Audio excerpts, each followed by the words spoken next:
Hi everyone, this is your online lecture for partner selection and marriage. I'd like to introduce Claire Wood, a PhD student in the HDFS department. She already recorded one of your online lectures for this semester. So she'll be giving you this lecture in 3 parts, all of which I have uploaded to Canvas. Also, within the lectures there are some videos that we'd like you to watch. I've included those links on Canvas as well. So as you get to those points in the lecture that Claire mentions, you can go ahead and click on the additional links to watch those videos. Just as a reminder, your readings for this class are one from Knox and Schatt, chapter 5, as well as an article from Dr. Benjamin Carney about stress is bad for couples. So that's all we have, so enjoy the lecture. Thank you. So what's on the agenda for today? We'll talk about finding a relationship partner. We'll talk about intercultural and racial dating or marriage. We'll talk about arranged versus love matches. And finally, we'll talk about marital satisfaction. Like has happened in the past, this might end up being several sections. I tried to break it up so you guys don't have to watch like a whole hour and 15-minute video. Try to break them up into about 15 to 20-minute segments. But these might be a little shorter than an hour and 15 minutes, but maybe not when you add in all the extra video clips. So the first video clip is actually supported through UNCG's library systems. It's called Love, Lust, and Marriage, Why We Stay and Why We Stray. And there's several sections, so I just want you to watch the first 3 sections. The first one is Blueprints for Future Mates. How People Choose Mates is the second one, and Courting Rituals is the third. So I posted this link on here so you could see it, but I think it will be really hard for you to copy it from there, like have to retype it. So there should be somewhere on Blackboard where you can just click on the link or at least copy it and paste it into your URL. If you get real fancy, you can go to the UNCG Library's main page and click on Databases, and then it'll give you several letters that you can search by, and if you go to the F, this database that has this video is actually Films on Demand.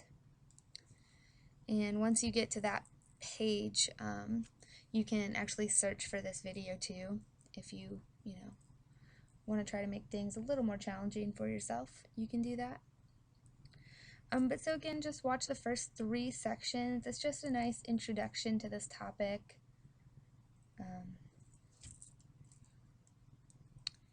So I probably am not gonna keep this going. I'll just pause it and then come back once you've watched it.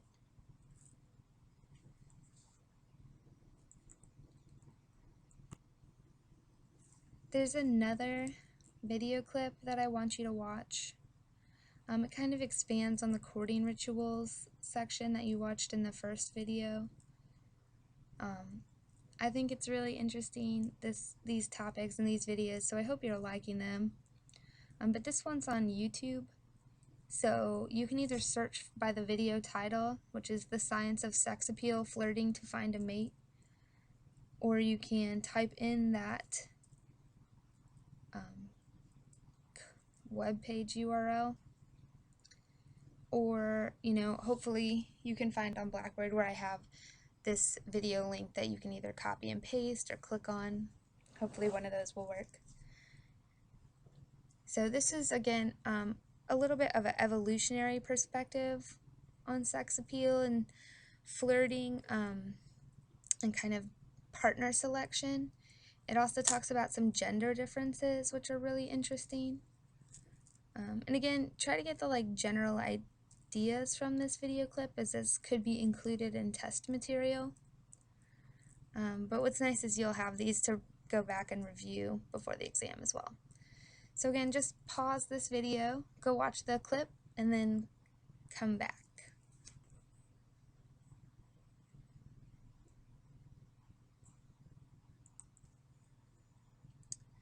So in terms of finding a relationship partner, this is kind of just an overview slide, so I can give you a chance to see what I'll be talking about. First, we'll be talking about freedom versus constraint, and this includes things like endogamy versus exogamy, the marriage squeeze, and the marriage gradient. And I'll also be talking about some personal qualities that are influence finding a relationship partner. So first, freedom versus constraint. There are considerable social pressures that shape our choices.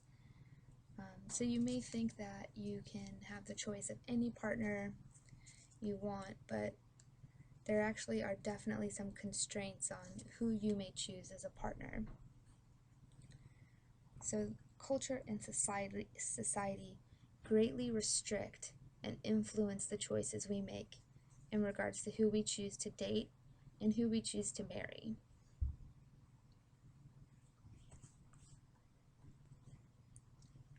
So for example, and this is something we've sort of talked about in previous lectures, one way that we might be socially or culturally controlled is something like such states that recognize or don't same-sex marriages, or the extent to which society or your family approves of your relationship partner. So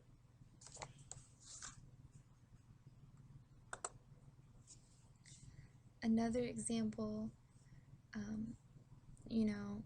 think about geographical location. So I guess if you're dating online, you have access to a wider variety of partners.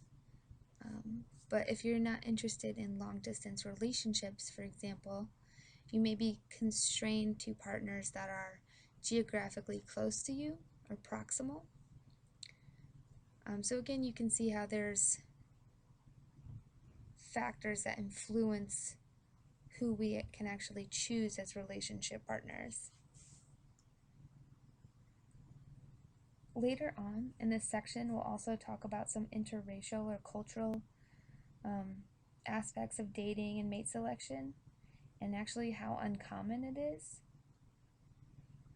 And although this is changing, so there are a lot more multiracial or interracial marriages that are occurring than in the past.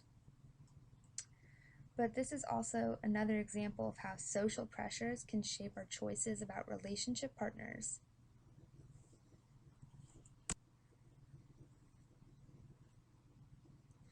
So endogamy versus exogamy.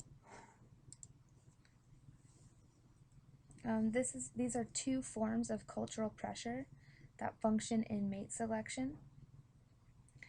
So this is actually, these two things define sort of who our eligible partners are. So endogamy, and again your book talks about both of these as well.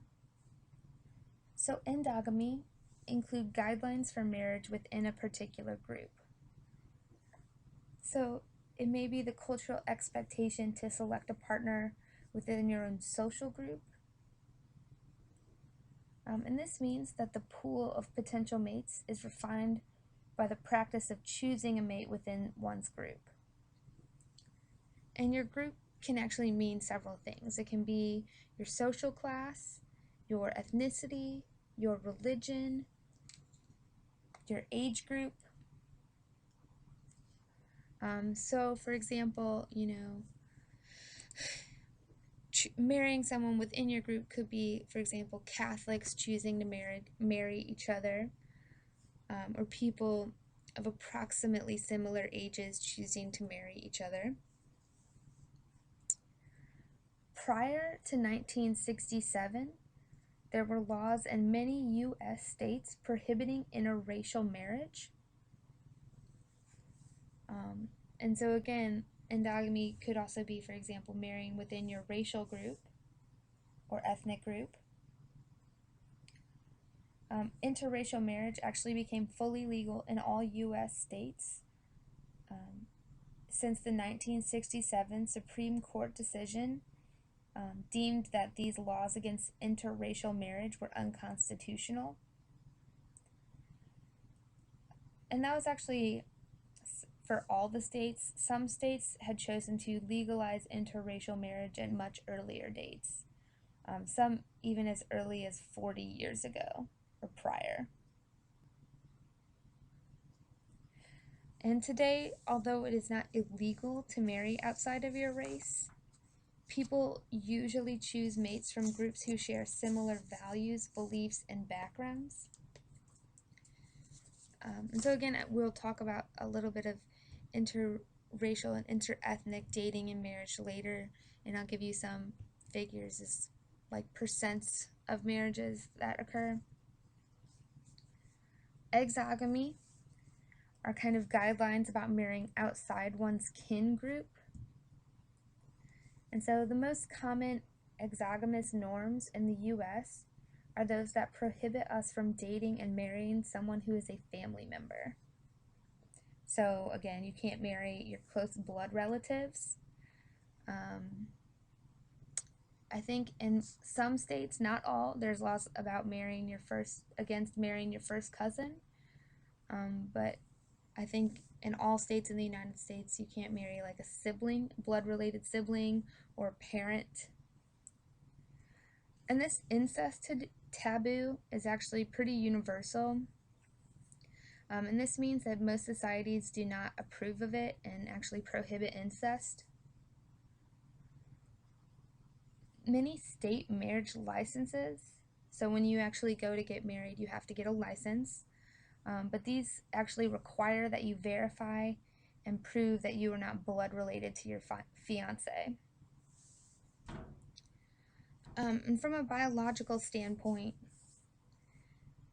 incestual relationships can actually cause genetic problems because it can allow for recessive traits to occur or to show up in your phenotype.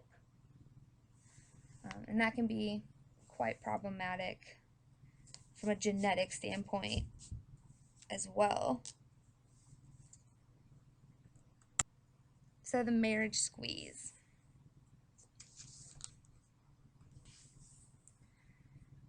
In the marriage squeeze, this is a situation whereby one sex has a more limited pool of eligibles than the other does. That is, there's a gender imbalance in unmarried available males and females. So since World War II, there's actually been a greater number of women than men who are eligible for marriage. In the 1990s, however, the marriage squeeze reversed itself such that never married men outnumbered never married women. When there are more available men than women, monogamy, or again, being married to only one person at a time, or an exclusive relationship with one person, and marriage are more likely. However, when there are more women available than men, men have more choices, and therefore monogamy is less likely. So you can also sort of think about this from a biological or evolutionary perspective, or how that might explain this. So again, when there's a lot of potential women available and fewer men, women are competing for men's attention, and because from an evolutionary standpoint, which is about procreation and spreading your genes, men can do that with much more women because the women are available. However, when there's a fewer number of women and a large majority of men, women get to be more selective in that situation. And because of the investment it takes for women to actually raise a child, men are competing against each other for the women, and that actually tends to lead to more monogamous relationships. and the marriage gradient. So this is a tendency for husbands to be more advanced than their wives with regard to age, education, and occupational success. And this is another factor that affects the availability of eligible mates. In most cultures, informal norms encourage women to marry men of equal or higher status, and this can mean things like men being older, having higher incomes, having better jobs, or more education. Men, on the other hand, tend to marry women of equal or lower status. So because women marry upward and men marry downward, men at the top have a much larger field of eligibles than do men at the bottom. However, the reverse is true for women. So those at the top have a very small pool of eligibles, whereas those women at the bottom have a much wider range of men from whom to choose. And this same trend is shown in dating patterns as well as marriage patterns. And so again, this is a problematic situation for higher status women and lower status men, because this restricts the partners that are available to them. More recently, in a 2010 research update, this trend has shifted, and that higher status men and women are viewed as attractive partners and are more likely to marry or date and are more likely to actually stay married and have more successful marriages than those with lower levels of education.